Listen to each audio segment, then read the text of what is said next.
Bonjour à tous. Alors, on se retrouve dans cette nouvelle vidéo pour parler aujourd'hui d'une autre règle. Donc, ce sera la règle numéro 2 qu'on va appeler la numéro 2 et qu'on se consacrera sur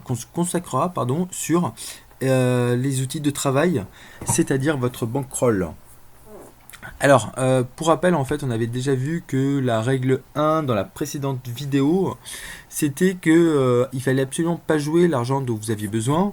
Donc on avait parlé de différents points pour éviter plein de trucs. Il fallait pas jouer l'argent en fait qui vous servait à payer le loyer, à payer les courses, à payer les factures, à payer en fait les trucs de vos enfants, etc., etc.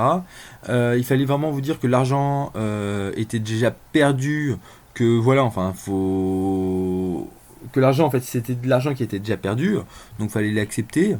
Et ensuite, on va travailler pour faire en sorte de le faire fructifier. Mais c'est vraiment, en fait, ça doit appartenir à un compte à part et vous devez surtout pas le prendre, le ponctionner d'un autre compte super vital. Et il est hors de question de dire que vous allez vous refaire, car c'est vraiment la pire des choses à faire si vous voulez en fait réussir. Enfin, dans les paris sportifs, dans le sens où en fait, on va chercher en fait à être bien, on va chercher à être isolé le plus. On va chercher en fait à mettre de la distance, comme j'ai pu le dire en fait dans la précédente vidéo, encore une fois, on va chercher à mettre beaucoup de distance émotionnelle entre les paris et vous. Donc c'est pour ça en fait qu'on cherche en fait à respecter toutes ces règles pour voilà le faire séparer en fait de la manière pardon la plus analytique possible et la moins émotionnelle possible. Donc aujourd'hui on va voir votre outil de travail, pardon, la bankroll. Et pour ça en fait on va développer plusieurs choses.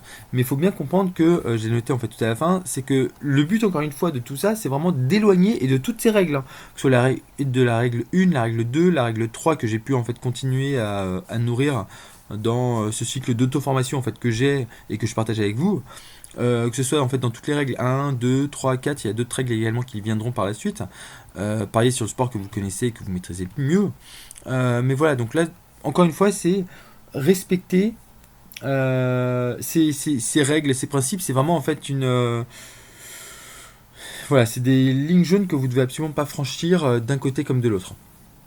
Sous peine en fait de rentrer dans une spirale, dans un cercle vicieux et c'est ce qu'on cherche absolument à éloigner.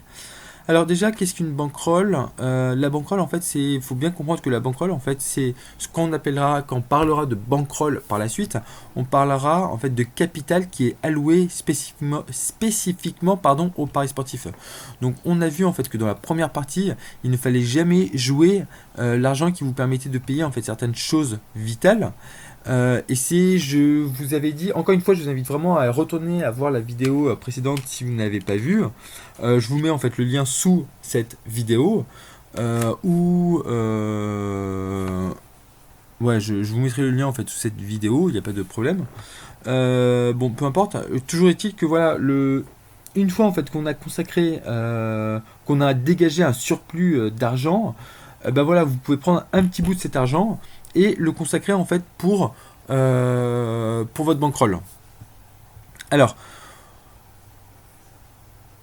et donc voilà, en fait, c'est quand on parle de bankroll, j'allais partir en fait sur, j'allais approfondir un peu le sujet, mais voilà, lorsqu'on donc on parlera de bankroll, on parlera surtout de c'est votre capital pour jouer au paris sportif. C'est tout l'argent que vous avez pour jouer au paris sportif.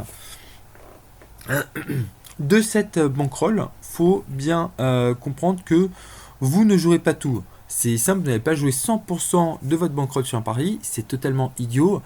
Une fois que vous avez commencé à nourrir cette bankroll, peu importe qu'elle soit petite, c'est ce que j'ai même par ici, c'est que peu importe qu'elle soit petite ou grande au départ, le plus important c'est que vous la nourrissiez en fait de manière un petit peu régulière ou je sais pas quoi pour faire des tests au début et ensuite pour améliorer le truc et au bout d'un moment vous n'aurez plus forcément besoin de la nourriture, de la nourrir,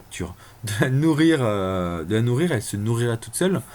Et voilà, le plus important, c'est vraiment de prendre l'habitude au départ, de nourrir, comme ça, même avec un petit capital, hein, comme ça, elle vous permettra vraiment de grossir et de faire des tests d'un mois sur l'autre, et c'est la meilleure des choses. Voilà, donc le plus important, c'est de ne jamais jouer 100% de vos paris sur un seul pari. j'ai dit des bêtises. Ne jamais jouer plus de 100% de votre capital de votre bankroll sur un seul et unique pari. Si perd, et ce qui sera souvent le cas a priori, vous, en une fois, vous aurez tout shooté et c'est pas le but. Il ne faut jamais jouer plus de 5% par pari. En jouant 5% par pari, 5 fois 20, 100, voilà, vous pouvez avoir 20 paris en fait qui ne sont pas joués. Enfin, vous pouvez avoir 20%. Ah, j'ai du mal. Vous pouvez avoir 20%, 20 paris qui sont perdants. Vous pourrez les enchaîner et vous aurez quand même en fait un capital de départ. Voilà. Donc le maximum, comme je dis, maximum 5%. Idéalement, c'est plutôt 3, 4, 5%. Après, voilà, c'est par rapport à. Comment dire? C'est par rapport à la confiance que vous aurez dans votre pari, que vous mettrez en fait plus ou moins, que vous augmenterez votre capital jusqu'à hauteur de 5% maximum. Donc voilà, il faut toujours jouer en fait un certain pourcentage. Il ne faut jamais, voilà, même si votre bankroll est petite, surtout si votre bankroll est petite, jouez vraiment un pourcentage, jouez de manière proportionnée. Et enfin, je conclurai sur ce petit point-là, c'est qu'encore une fois, en fait, on essaie vraiment de jouer le plus sereinement possible et que les pertes, même les pertes en fait qu'on pourrait avoir, ne soient pas vécues négativement. Si vous avez un capital au départ, vous commencez en fait le premier mois, vous mettez 100 euros et que voilà, vous perdez 3-4 euros, ça sera vachement plus simple en fait à digérer pour vous. Pour ce pari, pour les prochains paris, de perdre 3-4 euros sur 100 euros que de perdre tout de suite 50 euros ou 60 euros. Vous serez tout de suite sous pression si vous perdez d'un coup 50 euros. Alors que si vous avez 5000 euros, je dis un truc au bête, mais que vous mettez 50 euros par pari, donc 1%, ça sera vachement plus simple pour vous en fait de. Voilà, enfin, c'est vraiment proportionné. 50 euros avec un capital de 5000 euros, 50 euros, la perte est moins conséquente. Alors que si vous perdez 500 euros ou 5000, ou 500 euros ou même 1000 euros sur 5000 euros de bankroll, là, ça sera vachement plus compliqué pour vous. Donc faites bien attention à ça. Et voilà, donc c'est vraiment l'objectif en fait qu'on cherche à travers toutes ces règles, c'est de permettre d'éloigner en fait, de mettre le plus loin possible l'ascenseur émotionnel. Voilà, donc c'est ce que je voulais dire en fait pour cette deuxième outil en fait qui est l'outil de travail, qui est votre bankroll. Voilà, faites vraiment bien attention à ça, respectez votre bankroll, c'est votre outil de travail. Si vous ne la respectez pas, tôt ou tard en fait elle vous claquera des doigts et vous devrez tout recommencer depuis le début, c'est pas le but. On verra donc dans une des prochaines vidéos la prochaine règle qui est de respecter ses objectifs et ses limites. Vous allez voir en fait c'est aussi en fait un truc important qui vous permettra en fait de d'éloigner encore une fois en fait le côté émotionnel en fait qu'il peut y avoir dans les paris, parce que au final c'est ça qui nous fait perdre.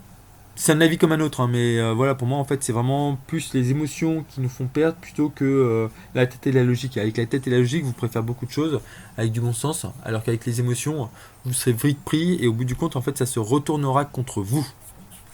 Donc voilà. Moi je vous retrouve très vite pour une nouvelle vidéo et d'ici là je vous souhaite le meilleur.